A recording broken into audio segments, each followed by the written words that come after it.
Good day and welcome to the channel. In this short video, we are going to show you 3 advanced functions that we cut out of our very popular Windows 11 setup and optimization video, which we'll put a link for in the top right hand corner. We cut these out because they're just a little more advanced than we thought the average person would want to care about, but they're super cool. In particular, we're going to show you how to set up Phone Link, Task Manager, and you think, Task Manager, how interesting is that? Well, it turns out more interesting than you think. And the Snipping Tool. Let's get to it. Love Phone Link. I'm rocking a Samsung S25, but if you have an iPhone or a Google Pixel or any other phone really, Phone Link works great. So you just click Start, type in Phone, and Phone Link will come up. And well, what kind of phone do you have? I have an Android phone. He wants to prove that I'm me. I take my phone, turn the camera on, and click the link. Type in the code that it's showing here, not case sensitive, by the way, because it moves it to uppercase for you whether you want it to or not. And it sends an email to my email address to verify again that I am who I say I am. It's moving along. Lovely. Accept. Now click continue. I do want Phone Link to start when Windows starts because I want it up all the time. And boom. In addition to being able to see all of my texts, I can now copy paste between my phone and my Windows 11 computer. I can also run Android apps that are installed on my Android phone directly on my Windows computer. Let's close this now. And you'll notice when we click Start, you get this extra rail in the Start menu. Let's show you Task Manager as well. And you think, I know Task Manager. Maybe, but we'll show you a few things you probably haven't seen before and things that you might want to change. Here's Processes. Let's go to Performance.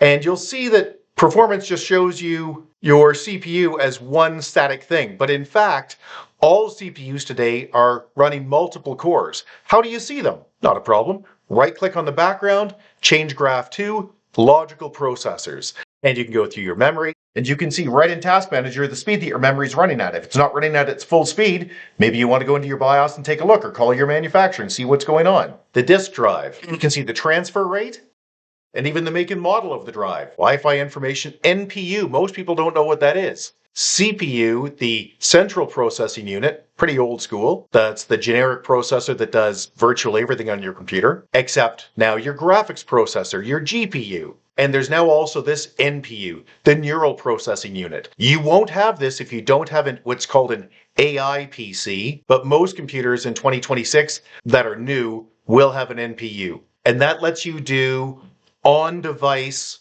artificial intelligence processes, like removing backgrounds from photographs or extracting text from a picture. Startup programs, this is a big deal. You can look through here and see if there's any programs that are starting that you don't want to start.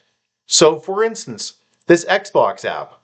I do not want to use the Xbox games on my PC. Most people do. So if you did, you just click enable and then the Xbox app will start automatically. I'm going to set it back to disabled because I don't want it to start automatically. And then there are programs here that you won't recognize, like this TWDS UI launch. What the heck is that? Well, you can right click on it and you could select properties and find out a little bit more about it. You could also select open the file location, but search online is probably your friend here. And you'll see, that is my Brother printer software. Oh, okay, that's fine. Details is exactly the same programs that show under processes, but processes is pretty. And it has these little expansions to bundle things together so that it's easier for you to see. Details gives you a great amount of detail, including the process ID.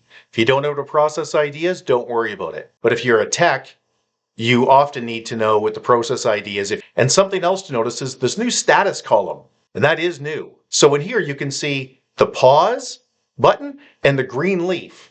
If you put your mouse over them, they'll tell you what it is. Pause button means that while the program is still technically running, it is getting 0 CPU and very little memory. Effectively, it's dead. It's just not operating right now, not using any resources. Whereas efficiency mode is these 2 leaves. What that's telling you is that the application in question isn't completely dead in the background, but it is severely restricted. It is sleeping. Okay, let's close that and show you the snipping tool because I love the snipping tool. So click Start and type snip. There it is. And you'll get the snipping tool up. And there's some cool stuff in here. So the first thing is, if you just click New, you'll get a rectangular screen grab. So I can just use my mouse and select that, and boom, there it is. Except now, because I'm on an AI PC that I was just talking about with the neural processing unit, I can also now click on this little icon here that says scan text. It'll OCR, optical character recognize. Look, and now I can just copy that text. See that?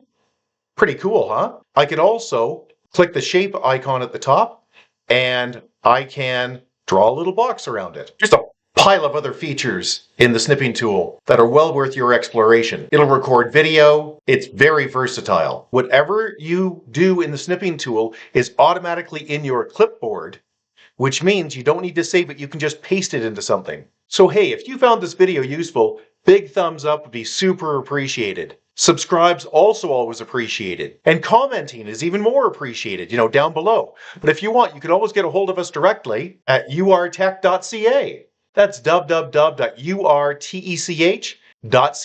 Thanks and have a great day. Bye-bye.